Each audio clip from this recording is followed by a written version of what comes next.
Imagine a sea of grass stretching from horizon to horizon under an immense, eternal blue sky.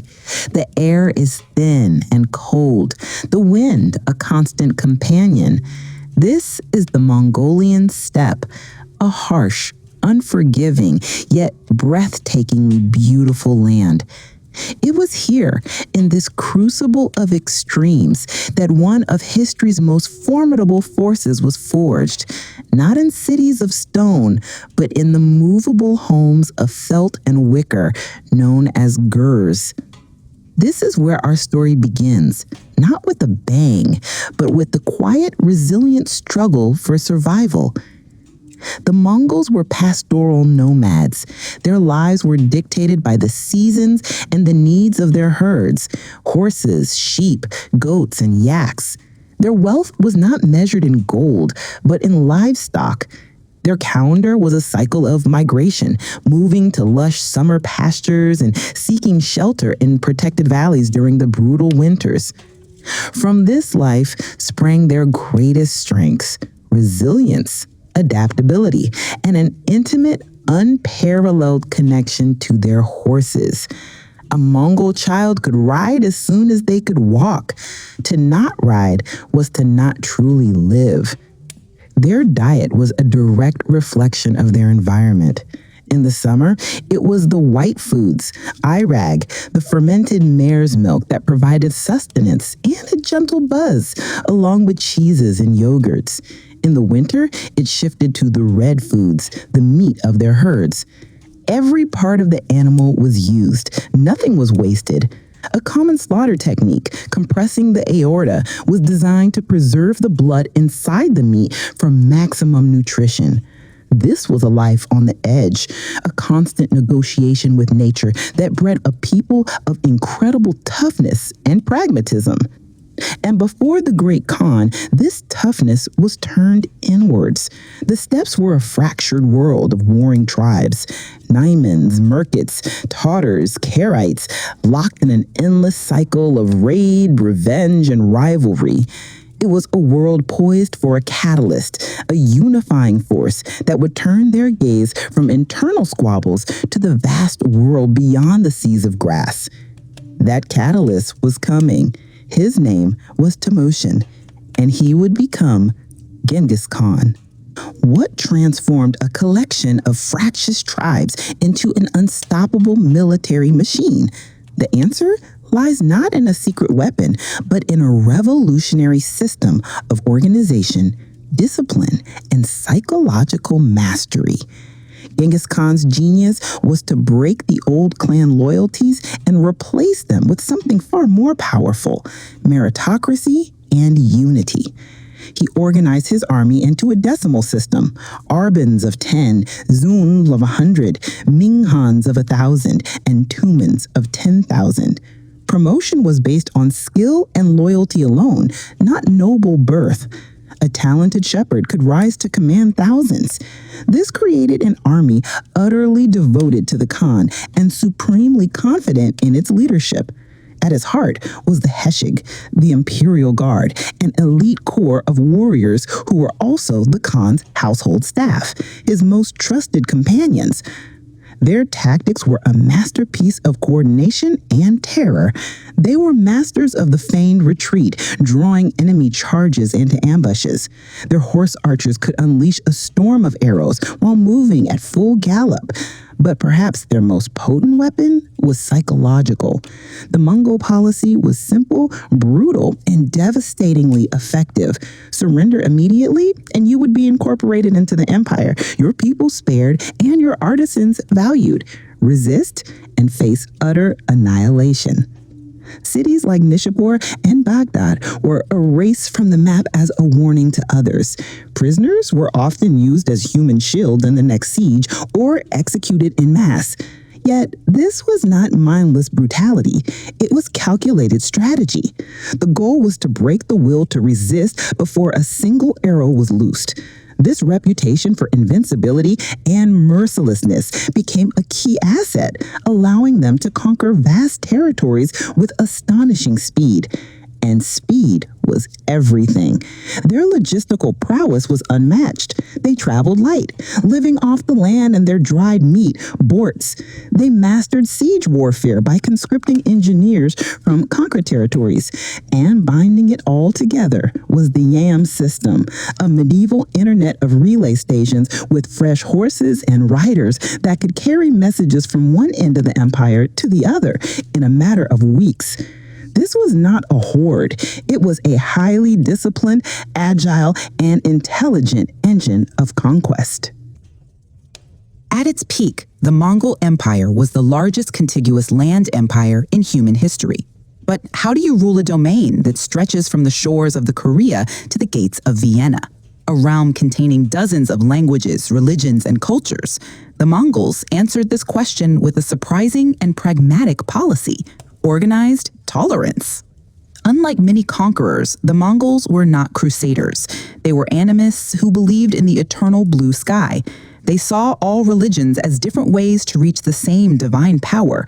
So, they exempted religious leaders from taxation and protected places of worship, whether Buddhist temples in China, Islamic mosques in Persia, or Christian churches in Armenia. This was not born of modern multicultural idealism, but of shrewd realpolitik. A pious population was a peaceful population, and peace was good for trade and for tax revenue. For the average person living under the Pax Mongolica, the Mongol peace, life could be more stable and prosperous than before. The Mongols suppressed banditry along the Silk Road, creating a safe corridor for travel and exchange that had not been seen for centuries.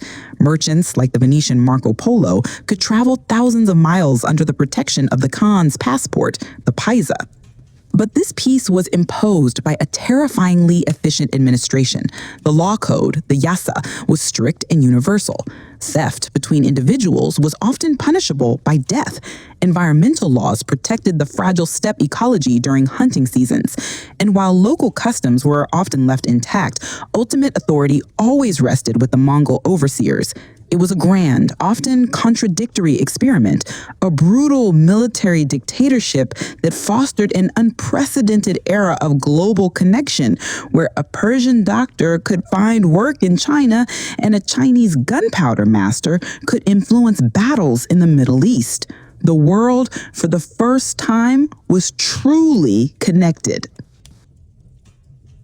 Beyond the battlefields, the Mongols revealed a different kind of genius. For governance and assimilation, they were ruthless conquerors, but they were also quick learners, eager to adopt and adapt the best ideas from the civilizations they subdued. The yasa was more than just a criminal code. It was a blueprint for social order. It enforced discipline, loyalty, and cleanliness. It broke down tribal barriers, forbidding the kidnapping of women, a common cause of tribal feuds, and establishing laws that applied to everyone, from the highest general to the lowest herder. This created a sense of shared identity and legal fairness that helped stabilize their vast realm. Economically, they were revolutionaries. They standardized weights and measures across the empire to facilitate trade. They introduced paper money, a concept borrowed from China, and established a sophisticated system of credit through merchant partnerships known as ortok. They conducted a vast census, not just of people, but of resources, to make taxation more efficient and predictable. And their greatest legacy may be their role as history's greatest accelerant of cultural exchange. They transported cooks, astronomers, doctors, and scribes across continents. Noodles moved west from China, potentially inspiring pasta. Spices and recipes from Persia traveled east. Astronomical knowledge from the Islamic world was shared with Chinese scholars at the magnificent Maracca Observatory. This was not a dark age in the Mongol realms. It was a period of intense intellectual and cultural ferment, all happening under the watchful, pragmatic eyes of the Mongol Khans. They created a world where ideas could travel as fast as their cavalry. We now arrive at the central, haunting contradiction of the Mongol Empire. How do we reconcile the breathtaking cultural exchange with the staggering human cost? Historians estimate their conquests may have led to the deaths of 40 million people. Regions like Persia and Mesopotamia saw irrigation systems millennia old destroyed, leading to desertification and famine that lasted generations. This is the dark shadow cast by the Pax Mongolica. This forces us to confront a timeless philosophical question. Does the ends ever justify the means? Can the acceleration of human progress, the connecting of a global world, ever be worth the price of millions of lives? The Mongols operated on a utilitarian calculus of power that is deeply unsettling to the modern conscience. Their submit or die ultimatum is the pure, raw essence of realpolitik, stripped of all pretense. We see echoes of this duality today. The modern globalized world, with its instant communication and international trade, is a direct descendant of the Mongol connected world. Yet, it too was built upon and still tolerates profound inequalities and suffering.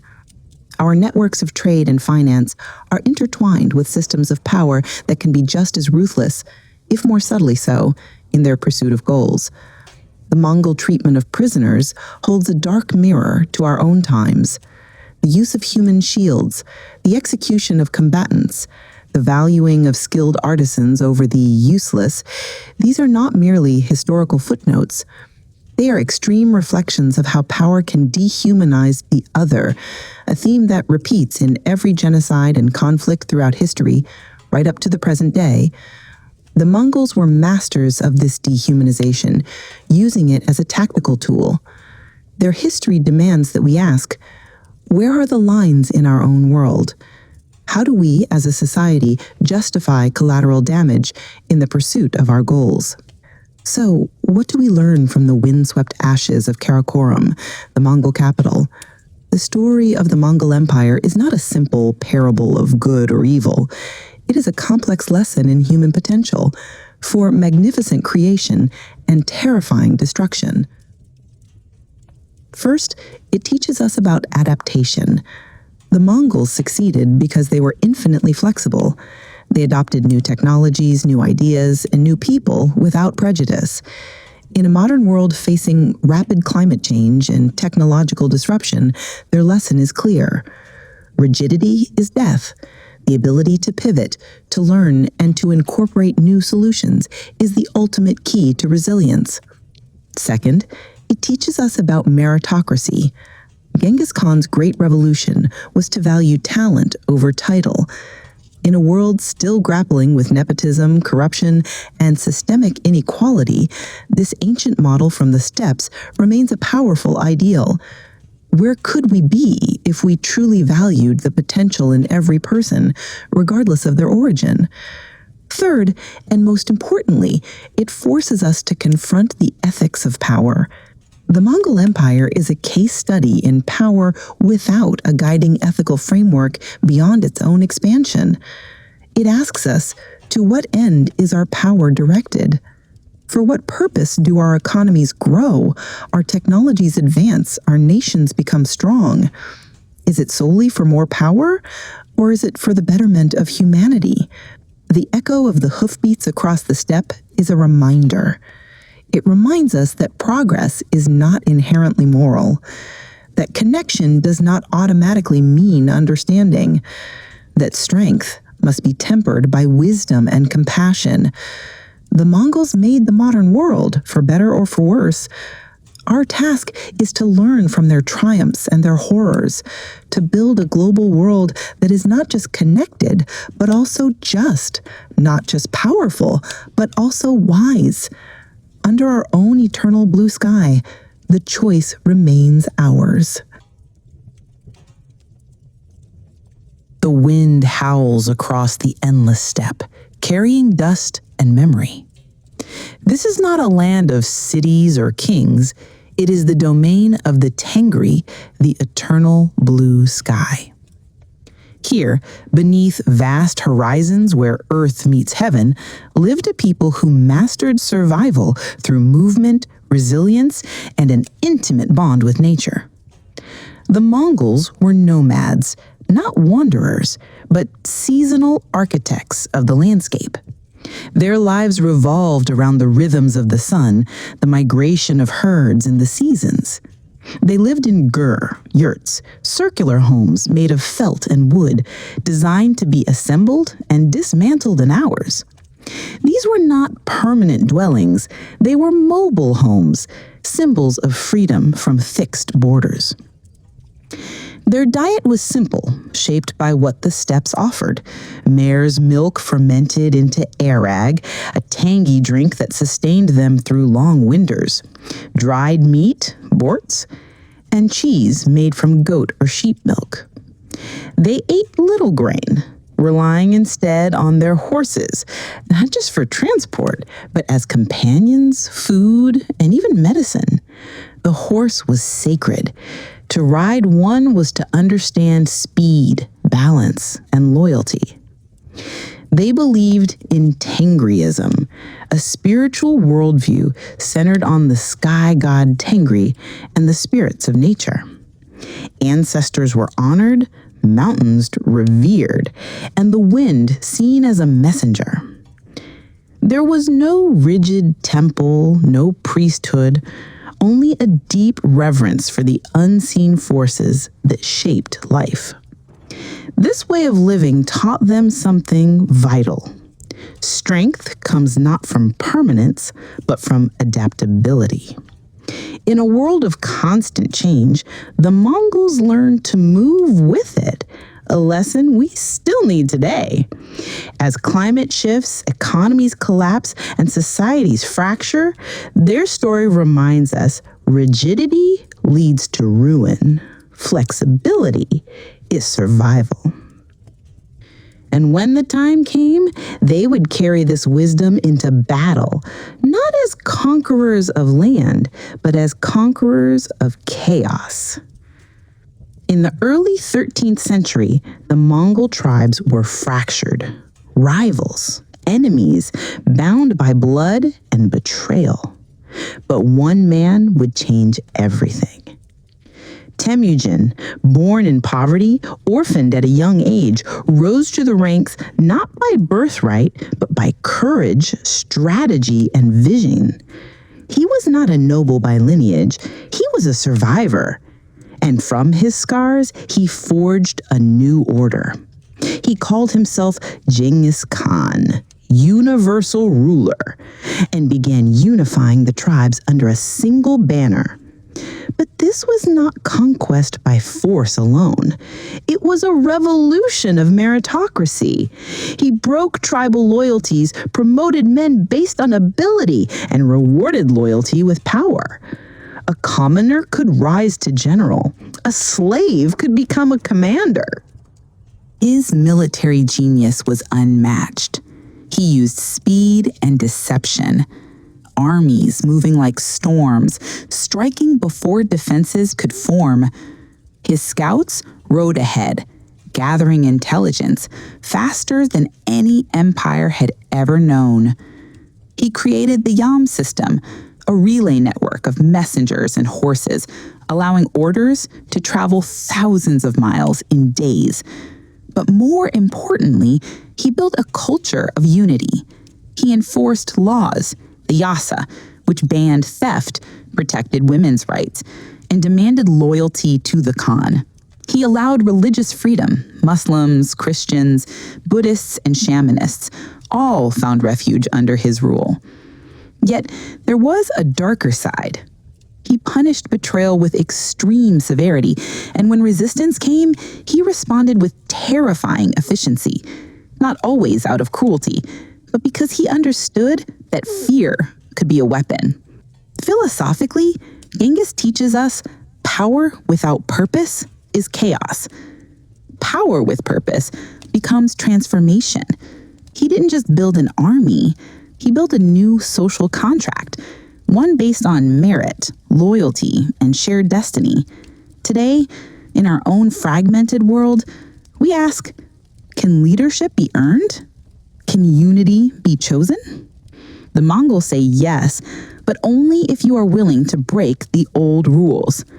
The Mongol Empire was not a nation. It was a machine of war. Every part had its function.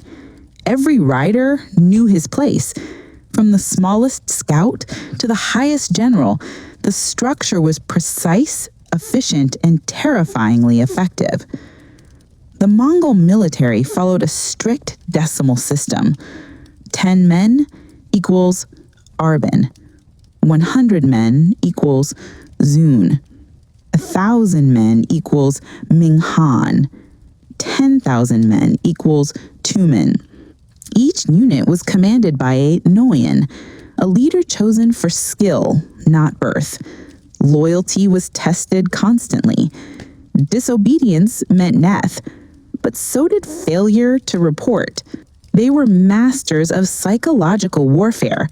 Before battle, they often sent emissaries to offer surrender, and if refused, they would destroy entire cities, leaving none alive. Not for revenge, but to spread fear. Because fear, they knew, moves faster than armies. Their tactics were revolutionary.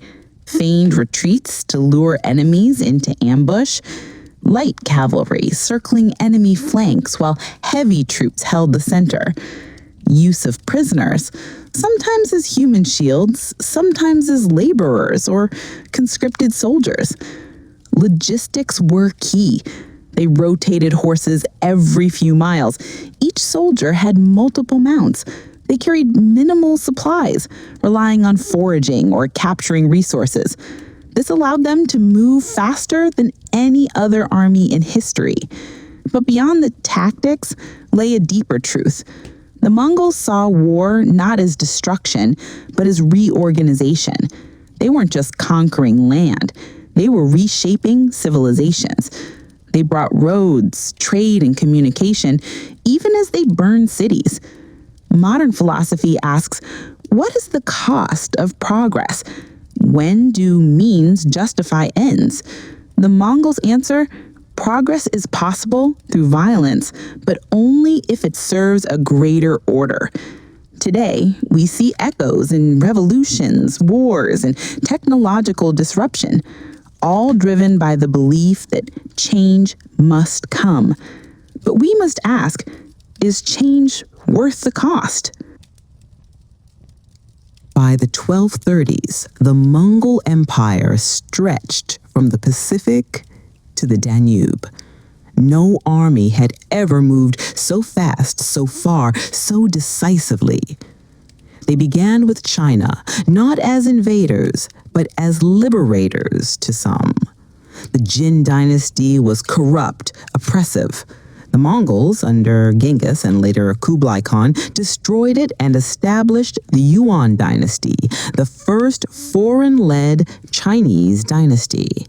They built cities, supported science, and welcomed scholars.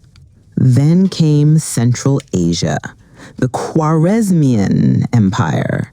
Its ruler, Shah Muhammad, executed Mongol envoys. The response was swift and brutal. Cities like Samarkand and Bukhara were razed, millions died, yet survivors were spared if they served the new order. Next, Persia. Hulagu Khan led the campaign that destroyed Baghdad in 1258, ending the Abbasid Caliphate. The libraries burned, the scholars fled, but the Mongols also adopted Persian administration, art, and science. Then Eastern Europe. Batu Khan's golden horde swept through Russia, Poland, and Hungary. The Battle of Lignitsa, 1241, saw Mongol archers decimate European knights. For years, Europe feared the Tartar scourge. But why stop? Why not conquer all? Because they reached their limit, not due to weakness, but to distance, disease, and internal conflict. The plague spread along their routes, successor states split, and the empire, once unified, began to fragment.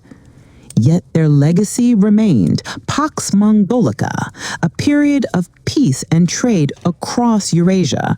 Merchants traveled safely from Beijing to Venice. Ideas flowed: paper, printing, gunpowder, astronomy, medicine. The Mongols were not just destroyers, they were connectors. Philosophically, this is profound. Empires don't just conquer, they create networks. The Mongols built the first global economy. Today, we live in a world of instant communication, digital trade, and shared culture, a kind of modern Pax Mongolica. But we must ask, are we building bridges or walls? Are we connecting or dividing?